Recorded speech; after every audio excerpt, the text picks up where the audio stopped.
Hi, and welcome to the Human Side of Business podcast. I'm Ange McCabe, CEO and co-founder of Intuitive Performance. I'm a performance coach, HR professional, whole person leadership facilitator, and your host. The Human Side of Business podcast is fueled by the genuine curiosity to understand how personal characteristics and skills can be leveraged to drive individual and team performance, tangible outcomes, and ultimately organizational success within business. Each podcast is devoted to sharing knowledge, expanding our learning edges, and exploring the trends in corporate culture towards growing the emotional intelligence of organizations. I'm so glad you're here. Hi there, this is Ange McCabe, CEO and co-founder of Intuitive Performance, where our business is the success of your business. I'm a performance coach, HR professional, facilitator, and your host of the Elevate Business podcast. The Elevate Business podcast is a journey of discovery fueled by the curiosity to genuinely understand what makes people tick when it comes to their professional path, choices made, and the personal characteristics that drive performance, tangible outcomes, and ultimately success. The Elevate Business podcast is here to promote the enormous contributions of small and medium-sized businesses around the world by exploring the actions that make a workplace successful, the trends in corporate culture towards growing the emotional intelligence of an organization, and how we build whole person performance from the ground up. Each podcast is devoted to sharing knowledge, growing our learning edges, and honoring our passions with a special guest who has elevated their business, overcome obstacles, and inspires others to do the same. So glad you're here. Hi, and a warm welcome to episode number 9 of the Elevate Business podcast. I'm your host, Ange McCabe, and today I have the pleasure of introducing you to Joann Greely, owner of Joann Greely Electric, stakeholder engagement lead for the Canadian Apprenticeship Forum, and most recently added to the board of directors for the Canadian Apprenticeship Forum, and engagement and events coordinator for the Office to Advance Women Apprentices in Newfoundland and Labrador. Joann is a connector of all people, of all things, electrical, yoga, life, you name it. Welcome, Joann. Thanks so much. So glad you're here. So tell us a bit about yourself and your journey. I joined the construction trades. So I'm a Red Seal electrician, and I joined the construction trades when I was 35. I was a little bit late to the game. Started working in construction, and took me 6 years to receive my Red Seal, Journey Person Electrician. And I'm a construction electrician. I've been working in that field for about 15 years. Fantastic. And what made you decide, just at the age of 35, I'm going to be a Red Seal electrician? I had worked in many jobs and lived in Ontario for a long time, and moved back to Newfoundland, Labrador in 2004, and was having a hard time finding work. At that time, the government was really pushing to try and get women into construction trades. And they had all kinds of ads for trythetrades.com. So I thought I'd give them a shot. My father's also an electrician, so it wasn't much of a jump for me. It was things I had grown up with, work that I had done as a kid and as a teenager. So it wasn't a strange thing in our family for a woman to do any type of construction or building. Both my parents can build and make things. I have 2 sisters and a brother. They're all very hands-on. Between us, we can pretty much fix or build whatever you need. That's fantastic. It's so great to hear that. And so what was the landscape like for you jumping into the electrical field at 35? It was quite interesting because when I went back to school, I was 35, and in my classroom was 17 guys. One was around my age. The rest were pretty much straight out of high school, or had been out of high school for a couple of years. So, as I said to one gentleman one day when he was giving me a hard time, I said, "I have shoes older than you are, so kind of back off and leave me alone." I had been around the block. I'd had several careers. I didn't expect to run into as many problems as I did once I finished school and wanted to go out to find a job. I Okay. figured it would just be a smooth transition. I would finish my schooling and head on out, and away I'd go. But unfortunately, that wasn't necessarily how it went. Mm-hmm. So what roadblocks did you bump into out there? One of the biggest was trying to get jobs. So within construction, electrician, we build new buildings. When the building's finished, there is no more work. Mm.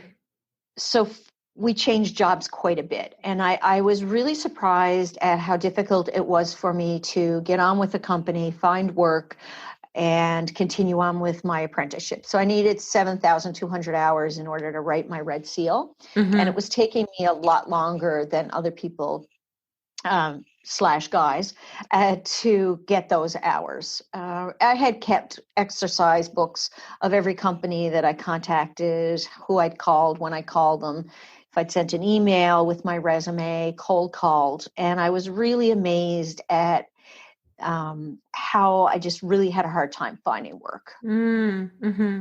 And how did you overcome those obstacles? Well, one of the funniest stories I have is I had to work at a hardware store because I couldn't find a job.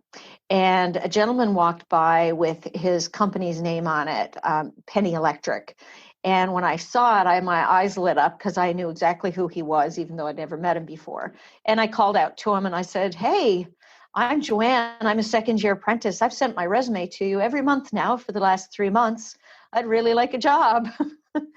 And he was, of course, taken back because, he was out just trying to do some shopping with his family. And he brought me in for an interview, and I worked for him for about 6 months, which was great. I got a lot of great experience, Mm. and it gave me enough hours to be able to go back to school. So, Fantastic.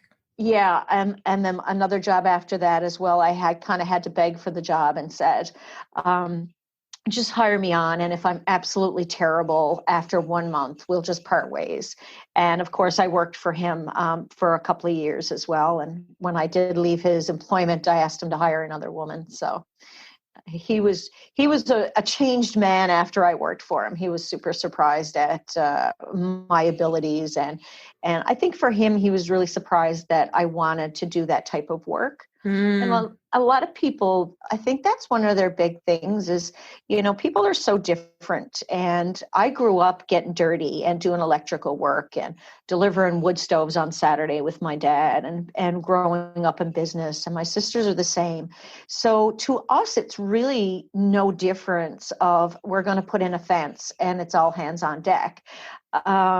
Whereas in his family, it was much more, that's what the guys did, and the girls didn't do that work. Mm. So when he hired me, he was really super surprised that I didn't mind getting dirty. I, wanted to learn. I found electricity fascinating. So it was really great to be able to change his perspective on what it meant to be a woman who wanted to work in trades. Thank you for sharing that story. And two things kind of come up for me, Joanne, in the sense that one, it takes a bit of gusto, to go through that much rejection at that young, not of age per se. I'm trying to watch what I'm saying here. Maybe I shouldn't. It's you.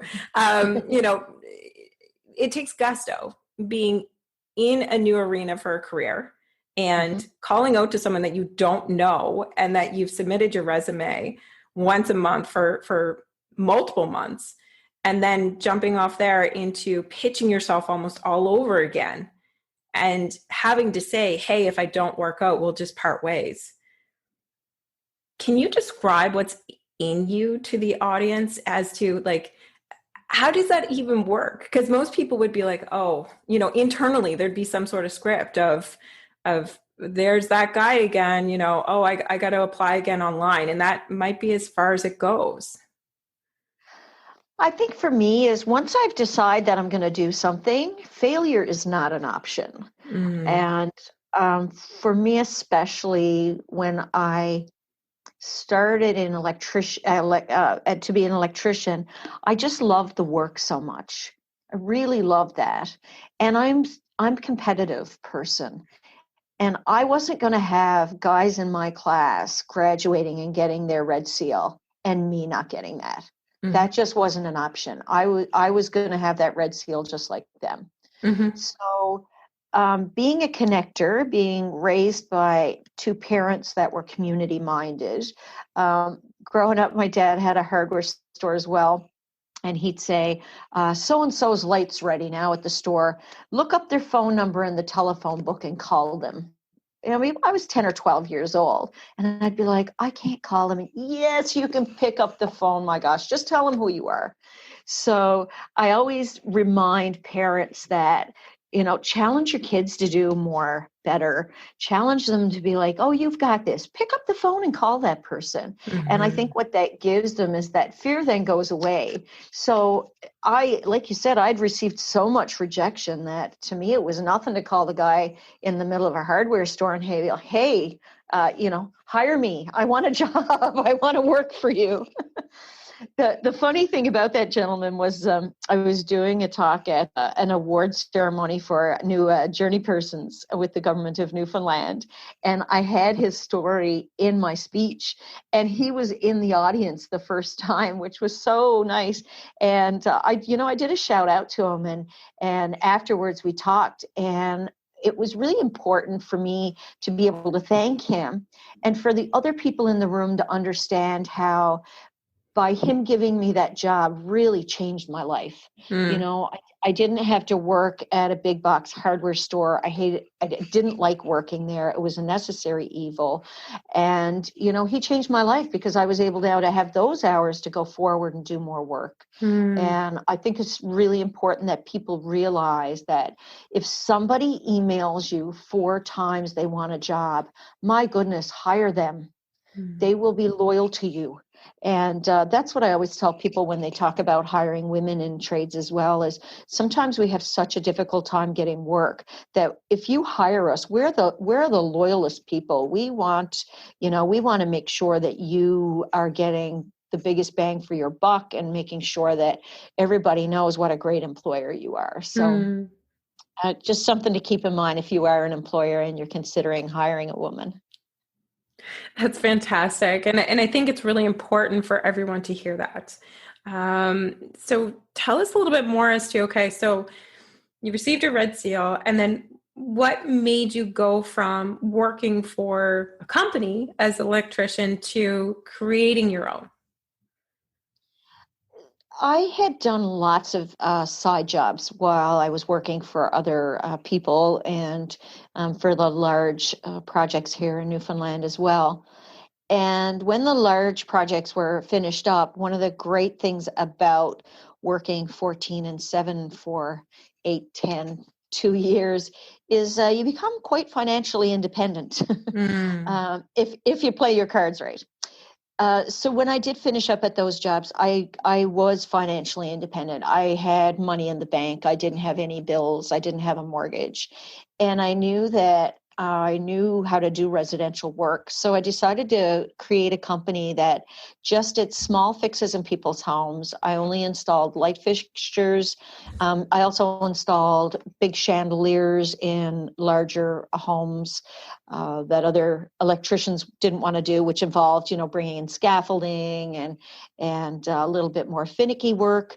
And I just did these small jobs that some of the larger electrical companies didn't want to do. And originally, the guys, when I'd see them at the suppliers, they'd kind of mock me a little bit because I just had a little Subaru station wagon, and they'd say, "Well, you can't run a company out of that. You need to get yourself a truck." And I'd say, "Okay, thanks. See you later." And then I'd see them 6 months later, and they'd say, "You're still driving that station wagon?" I'm like, "Yep, absolutely." So I was always about really low overhead, and I loved what I did. It allowed me a couple of things. I'm also a yoga teacher, so I was able to do my electrical company and teach yoga, and really my time was my own. So the active work that I've done around supporting women in trades, I had the time and opportunity to do that as well. And I love that little company. I did it for quite some years. I mean, it's still on the go, but I am in an office position now, so I don't do quite as much work as I used to. Exactly. And what kind of prompted you from the advocacy perspective? My own lived experiences, Mm. what I saw on job sites, what I saw, what I went through myself trying to get work. Mm-hmm. It was just what had, I had some things in school that didn't sit right with me. I just didn't want anybody to have as much trouble as I had. And Mm. I've always said that, I have a voice. I don't mind using it. Um, I don't, at that point, I had a 5-pound dog to support. So, a little bit of kibble here and there didn't matter. I've always been vocal about acceptable workplaces, Mm-hmm. harassment policies. I've always been an outspoken person around that, especially in the construction world.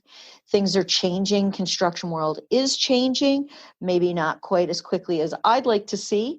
But, when I started out, there was never another woman on the job. And now when I talk to other women, there's more and more of us there doing this type of work. So Mm. I just wanted to make sure that nobody had to endure some of the crap that I had to endure. Mm-hmm. I can understand that most certainly. Out of all of this, what's been your biggest learning? Oh my gosh, there's been so much. I think for the most part, my biggest learning is people are really kind Mm. and they do want to help one another. I believe that social media can tell us differently, and sometimes we buy into that. Mm-hmm. Um, Another learning is that we're also very capable of doing this type of work. Uh, I always joke that my gender does not impede my ability to understand the theory of electricity in any way. Um, as you can probably tell, I'm a bit of a smarty pants and somewhat sarcastic at times. And I love doing a job, and then kind of wipe off my hands and say, "See, a girl could do that too." Uh, so just trying to keep humor as much as I can, but I just think that the biggest learning is that there's so many of us out there just trying to make our way in the world, Mm-hmm. that if I want to be an electrician, why does somebody else need to be upset about that or give me a hard time? Mm-hmm. Um, if I want to be a dentist or a doctor, there doesn't seem to be as many roadblocks, but for some reason, the construction trades is kind of the last frontier. Mm. And it's my hope that I can do whatever I can to change that. That's why I'm so excited to be involved with Canadian Apprenticeship Forum, and as well now to work for the Office to Advance Women Apprentices. And Mm-hmm. the work that they do, they're now a national practice, and they have offices in other parts of Canada as well, Nova Scotia, New Brunswick, PEI, and Saskatchewan. So if you're a woman working in trades in those areas, or if you own a company, please reach out to them and see how you can support Mm. them. And if they're not in your province, phone your government and find out how you can get them there. Exactly, exactly. I think it's really important to have proper resources around us, especially in the trades environment, for sure. Hmm. So, as you're talking, I really enjoy how it's very nonchalant. Switched careers at 35, no big deal. Jumped into electrical trade in Newfoundland, Labrador, no big deal. Joined a board, no big deal. Operating under four aliases, no big deal. What motivates you to do all of this? It's interesting because my husband said the other day he was going to get a T-shirt that says "activist enabler." So certainly, I'm very fortunate. I have a husband who's 100% supportive. He does a lot of things for me to help me do all of this work. It takes up a lot of time. Mm, I won't lie. Most weeknights I have something on the go. I try to keep my weekends just for us and our family, and I'm very adamant about that. I think that's very important as well when, like you said, working under four different types of um, almost industries, if you will. For me, it's really important to keep that time sacred for my family on weekends. I'm not sure what motivates me. I just feel like there's always something I can do. If there's anything I can do to make anybody's day better or easier, or, connect someone or give someone a ride, or, help look at their resume, whatever it is, I'll do it, because people have helped me so much over the years. That is the biggest thing, is we can make so much of a change in someone's life by making one phone call, by taking one phone call, by making a connect. Why wouldn't we? And I think that's really important, to know when we can be allies, that we don't even question it for 1 second, that we say, oh my goodness, of course I'll give you a call, or of course I'll phone that person for you. It's important to me. Community is important. I think that's why I love yoga so much as well. It's about community, and it's about, connecting with yourself, but then connecting with others and sharing those special moments. That's interesting. Electrical trades in yoga. I can light up your life in so many ways. Honest to goodness, I want to say out loud that we did not plan this at all. We did not. So, I mean, what comes top of mind for me, Joann, is like, as you speak, all I can think about is, oh my goodness, performance. What does it mean to you? Just trying my best every day. Doing what I can do and being happy with what I can do. That's the hardest, being content and saying enough is enough. Like, hey, this is enough. I've done enough, or I've written enough, or I've emailed enough. I think that's the hardest thing for me, is saying I've done all I can do with that and move to the next thing. Okay.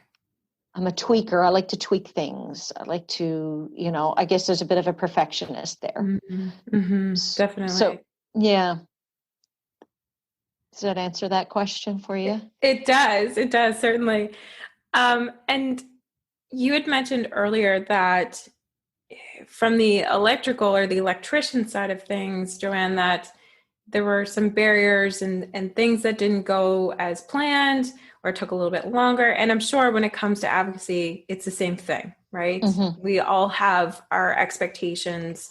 Although, it's great to try to let go of expectations and it will be what it will be and we flow with it. That isn't always what kind of shows up in our mind in the first instance.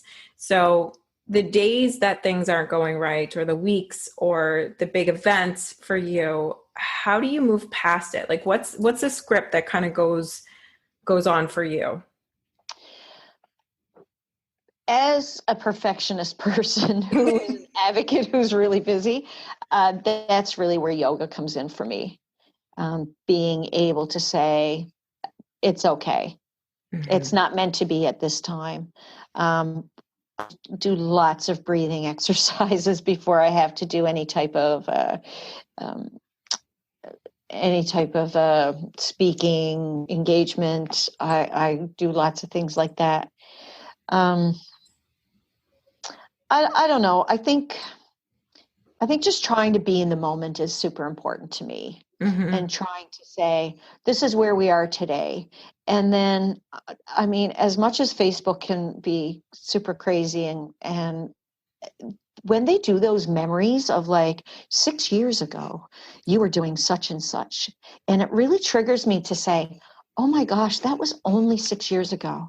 6 years is not very long ago. And then I look at how far, women have come in construction, and organizations that I know of that, started 6 years ago, and how much we've influenced. So those reminders to me are really important to remember. Oh, I've only really been doing this for a short amount of time when we look at the larger scheme of things. We always want to see results. I mean, most people are results driven. We want to see results. How did it happen? When does it happen? And being okay with when things don't happen when I want them to has been a real great learning. and I have learned from really great people about not being the fist slam on the table and say, this needs to change right now, but being the person that says, this really needs to change. How can we work together to create change? How can we work together to move forward? Mm-hmm. And more of the soft energy and more of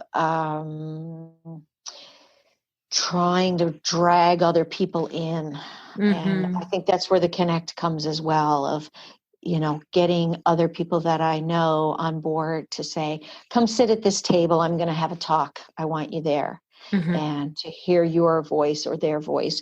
And that could be in many different things that I do. So I just think it's realizing that sometimes things are not going to happen on the speed that I want them to happen.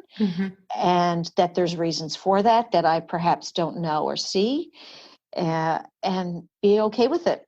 Just be like, oh, well, not this week. There's always next, right? Absolutely. You said something there. People have influenced you or shown you in some lessons, I guess, using your words. Who or what has been the biggest influencers along your way so far? Oh my gosh. Well, obviously my parents, my sisters and brother, no job too big. We're all hands on deck. We like to hang out together and work on things together. And I've had some amazing mentors over the years. And I think sometimes the word mentorship is not a word that everybody understands. They think it's like, oh, I just have a friendship with this person. But mentorship to me is even more than that. It's allyship. Karen Walsh, that I work for now at the Office to Advance Women Apprentices, has brought me along in ways that I would never, ever think for myself. I came to her several years ago and said, I want to do more to help the office and give back. And the next thing I know, she had me in front of 35 people talking about my journey. It was the first time I had done public speaking, and it was absolutely terrifying. So that's been about 6 years ago. And just the other day, I did a diversity and inclusion day with a corporation in Newfoundland. There were 85 people on that. And I didn't even, it was no big deal, because she had helped me so much over the years, knowing what I was capable of, even when I didn't. So when I think of mentorship and allyship, I want people to really think of it as being much more personal than just, Tuesdays we talk for 5 minutes and that's it. I reach out to people that I admire. And I think everybody should do that. If there's something that you really admire in a person, go for it and call them and be like, hey, this is who I am. I really love what you did. How do I get to do that? I also do leadership training with women in science, engineering, trades, and technology called WinSet. And I got that job through that. I was at a conference, and the woman that was facilitating, Susan Hollett, I just loved how she facilitated. And I went up to her after the fact and said, hey, I really love what you do. How do I do that? How do I get your job? And of course, we both laughed. She's after my job, and giggled. And 2 years later, she offered me the job to facilitate those leadership training here in St. John's. So now I'm the facilitator for those here. And I talk about that all the time, that I wanted her job. I asked for her job. She trained me, and I have her job. So, it's back to the hardware store. You got to want it. You got to want to have it. You got to want to do it. And then just ask the people. Don't ever be afraid. I mean, we have some great female politicians here in Newfoundland that I really admire.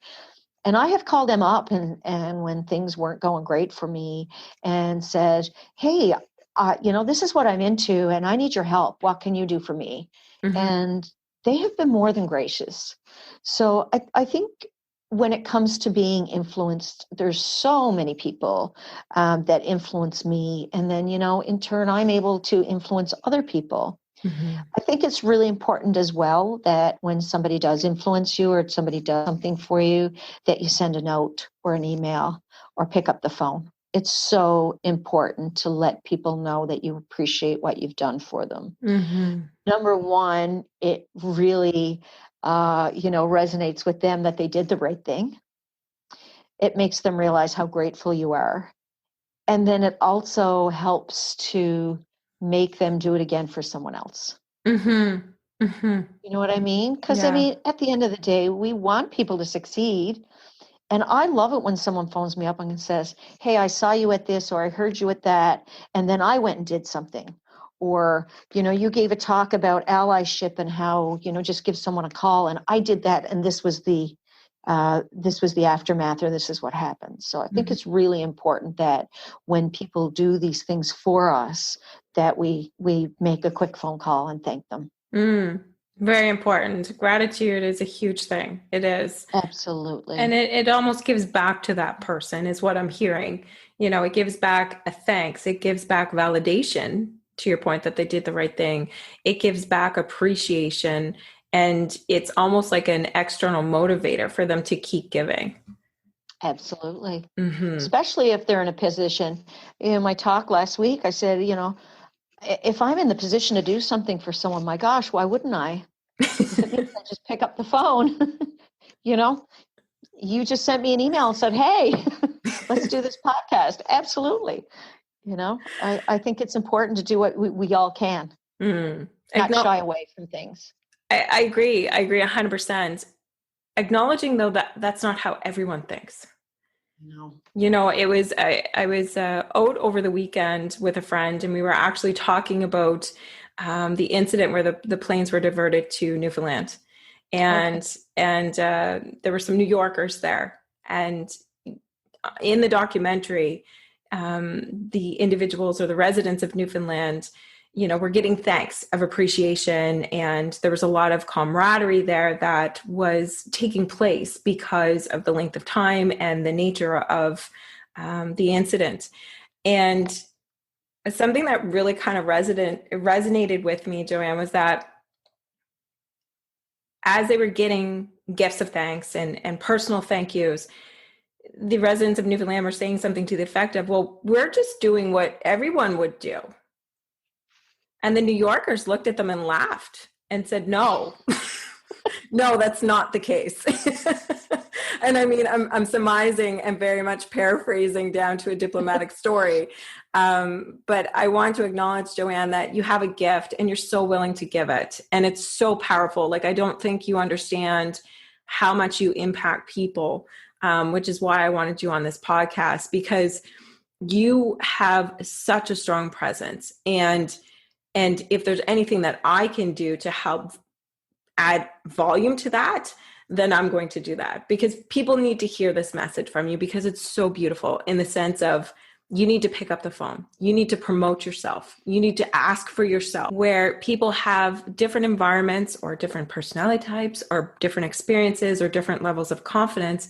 And they might just need to hear those few words from you.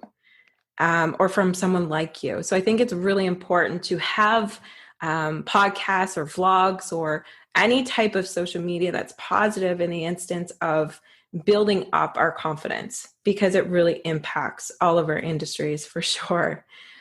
When it comes to discovering yourself and where you go next, so your next steps in your journey, how do you go about doing that? Is it organic? Is it planned? Is it just...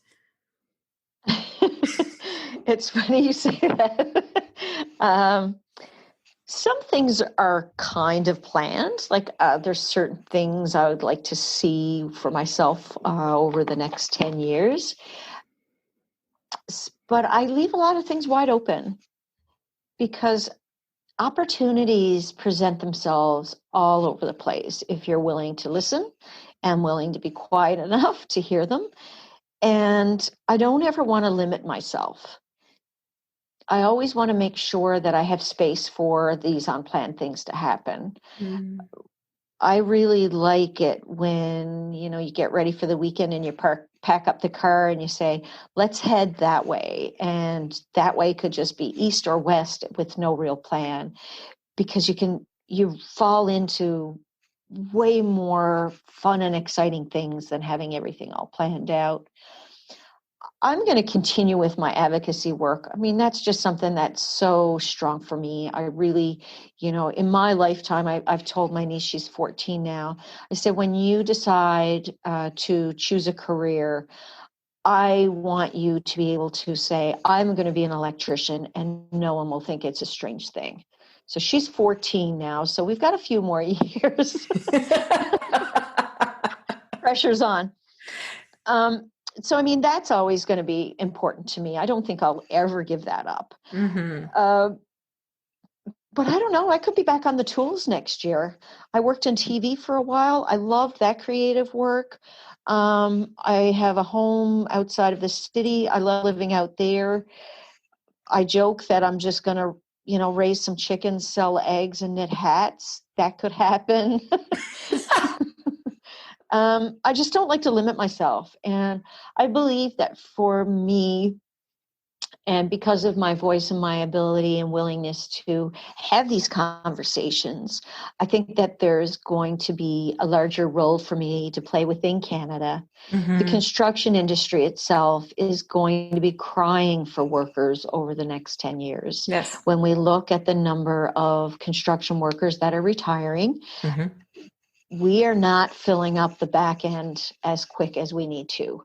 That needs to happen. And the construction industry knows that they have to change some of the things that are going on construction sites so that we can include other people, and that other people are working in happy and healthy environments. And when I say happy, I don't mean balloons and polka dots. I mean going to work, having a good experience, learning your trade, eating your crappy sandwich, and getting a paycheck on Friday. That's all we want. We want it without harassment. We want clean facilities, and we want to learn our job. We want to master our trade. So the construction industry has some work to do, because we know that that's not always what construction sites are like. And there's going to be a real push on that in the next 10 years. So I feel that my voice is hopefully going to be one that people will listen to, and will make change, and will take some of the ideas that myself and others have about what it means to have an acceptable workplace. So that work's important to me, really important. I can hear it through and through. And it's needed, and it's powerful, and so grateful that, we have individuals like yourself stepping up to be the voice. With that, when we say voice, what would be 3 words of inspiration that you would want the world to hear? I love inspiring quotes. It's, one of those things that's always, lots of different things. I think that just to go after whatever it is that you're interested in doing. We were raised that we had to graduate from high school, and then after that we could do whatever we wanted, whatever made us happy. And I was so fortunate to be raised in a household like that. And I think that's probably why I have no problem changing gears and switching careers and doing 3 jobs at once, because it was never I had to do this or I had to do that, or girls only do this work and boys do that work. So I guess, go after whatever you want to do. Make it your own. If you love it, you'll find a way to do it. And if you're great at it, no one will question you. And great at it means that you show up every day and do your best. Doesn't mean that you're the best electrician in the world. It means that I show up every day at my electrical job and do my best. I have succeeded. And then I think the other thing would just be that, you are enough as a person. We're all enough. And again, media will have us striving to sometimes be, or, have this perfect picture of what we should be. And I don't think that that's reality. Very powerful, impactful words from both the trade side and the yogi or the yoga side of things. Thank you so much for sharing with us. Oh my gosh, absolutely. And really appreciate your insights in sharing from an entrepreneurial perspective, blended with advocacy, blended with your passion for yoga. We really really appreciate that through those insights with Intuitive Performance and our subscribers.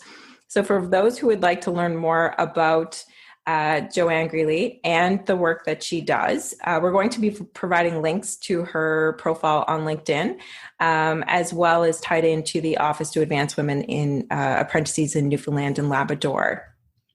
And on the Elevate Business podcast title page. Take good care.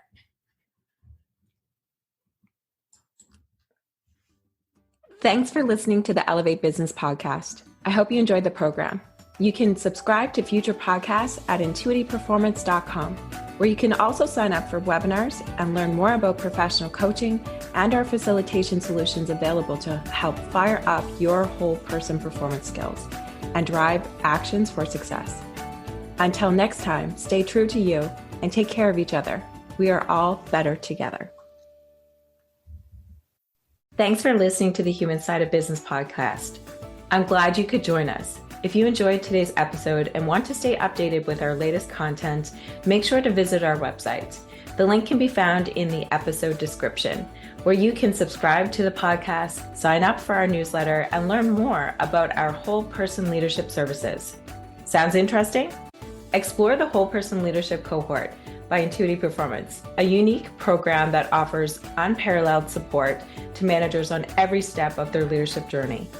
Our program features evidence-based assessments, workbooks, group coaching, and interactive learning experiences to help you level up your leadership skills. Reach out today to apply to one of our upcoming cohorts. Until next time, take care and stay curious.